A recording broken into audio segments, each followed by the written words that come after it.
Yes. We move on to topic number 9, folks. Before we do, again, if you're watching this on YouTube, make sure you subscribe to the Comeback Sports channel. You go to YouTube, you can subscribe to Comeback Sports, and then all the Comeback Sports content that you love hearing from us is just going to be filtered right to your YouTube account. So make sure you do that. You don't have to go searching for Comeback Sports. Once you're subscribed, it just goes right to you, and it certainly helps us each time somebody subscribes. That helps the show, it helps what we're doing, and it gives us some more fans to follow us and some more fans to interact with. And also, again, you see the number at the top of the screen. You can call in to the Comeback Sports show and ask us a question. Give us your opinion about what's going on in sports. It doesn't have to be one of our 10 topics. It can be anything you want to talk about when it comes to sports right now, and even sports in the past. We can talk about that too. So make sure you give us a call. And finally, follow us on Twitter on our Twitter handles that are also at the bottom of the screen.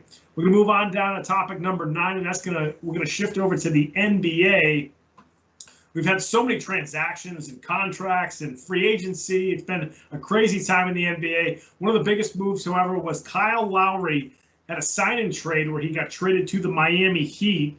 Biggest thing there was the Raptors wanted to get off, didn't want to pay Lowry because they're sort of not totally rebuilding, but they're kind of reshaping their roster. Miami's trying to win a title. So they executed a sign and trade where Lowry signed a 3-year, $90 million contract, was sent over to the Raptors, was sent over to the Heat, and then in exchange, the Raptors took back Goran Dragic. Okay, so clearly they're just trying to pull in the Dragic contract to get off of Lowry and to have something for next season out of that point guard spot, because, like I said, the Raptors don't want to totally rebuild. So, Brandon, what do you think about this Lowry deal between the Miami Heat and the Toronto Raptors?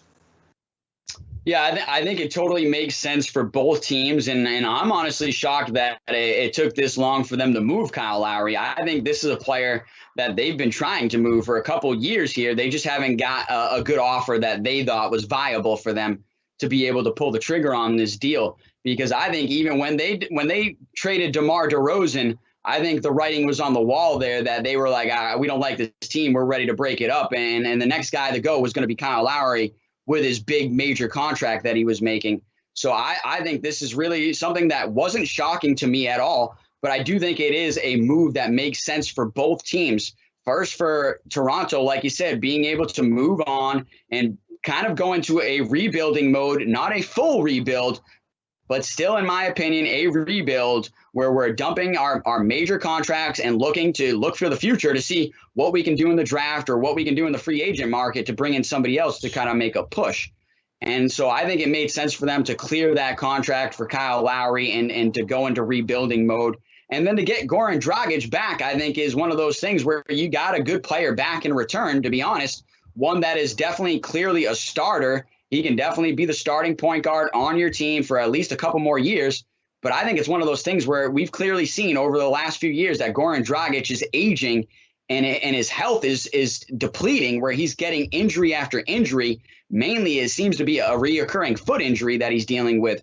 So I think this is really one of those things where the Toronto could be like, hey, we can move on him within the next year or two too and separate ourselves from Goran Dragic, an older player, and still be just fine and still be in that rebuilding mode. And for the Miami Heat, which it's crazy because Toronto was playing in Florida, they were playing in Tampa Bay during the pandemic, so you could arguably say they were in-state foes at one point this past year. But no longer. Toronto has moved back to our friends in the North, Canada. Oh, Canada. We need some subscribers from Canada. You guys need to tune in. I know we don't talk about enough hockey, but maybe we will. But it's just really one of those things. I think this made sense for both teams. And for the Miami Heat, getting a player, like you said, to be able to go after a title run next to Jimmy Butler. So you've arguably got your big three ready to go, right? You got your big three with Jimmy Butler, Bam Adebayo, and Kyle Lowry, in my opinion.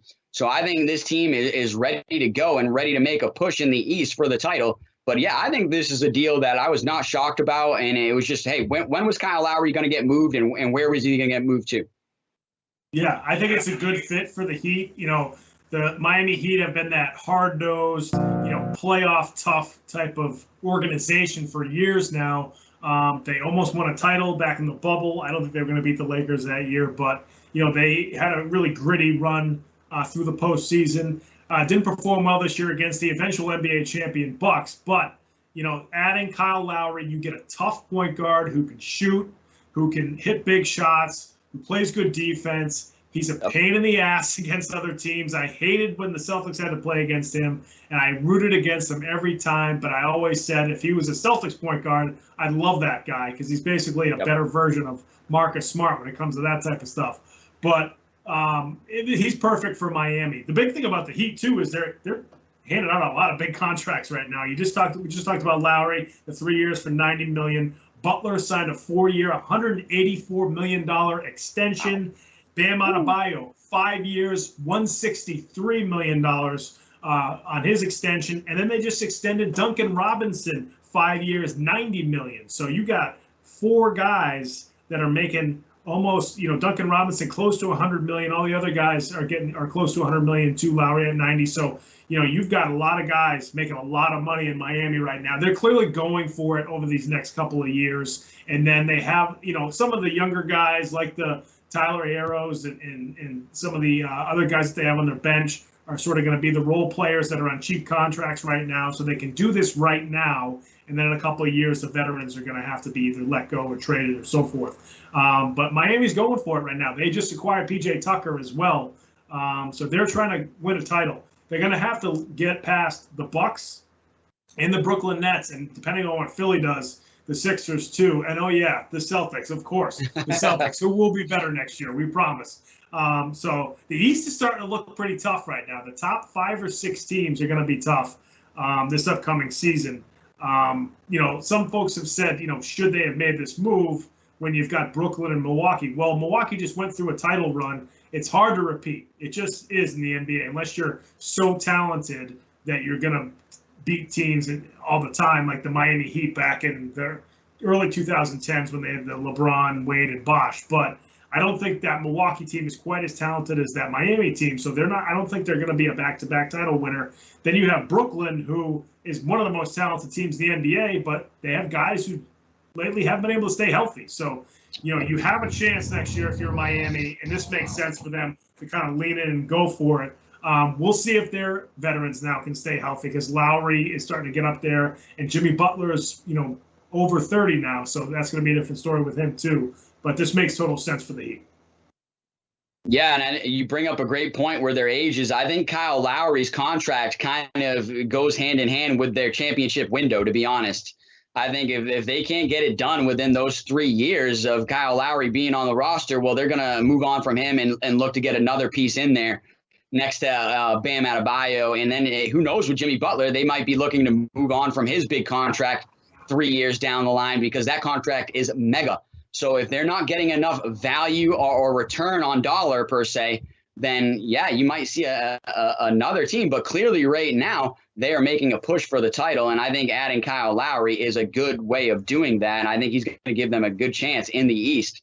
But just quickly, you brought up another guy, a local guy, Duncan Robinson, played in the independent school league here in New England here. And so he is an independent school guy, a New England prep school guy that can shoot the lights out. But in my opinion, he's not worth $90 million over that time. If anything, he is a role player, but there's no way I'm giving Duncan Robinson $90 million, local connections or not. Yeah, but hey, that's a lot. Yeah. Crazy, right? Folks, if you like this show, you're watching it right now on YouTube, make sure you subscribe to our YouTube page. That's Comeback Sports on YouTube. Subscribe to the channel, Comeback Sports. And then all the cut-ups that our awesome producer, Ben Kudo, puts together after the show, that'll all filter to your YouTube channel. You don't have to go search for it. It's just right there in your subscriptions.